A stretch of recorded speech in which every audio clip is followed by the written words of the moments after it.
Good afternoon, my friends. You are on ATSA channel. Today we are going to explore Redmi. You will learn how to make screenshot on Redmi. It's easier than you think. Don't forget to like and subscribe. Let's begin. I will show you several ways to make a screenshot on Redmi. Choose the one you like. Repeat after me this action. Find screenshot.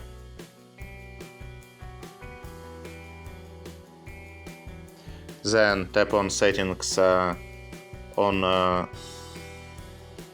scroll down, find additional settings, tap on it, tap here, take a screenshot.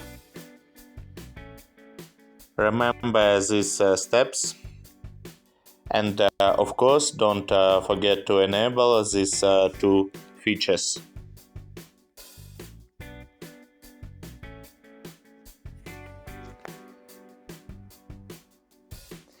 Thanks for watching. I hope my video was useful for you. Don't forget to watch my other videos and like them. Wish you best. Bye bye.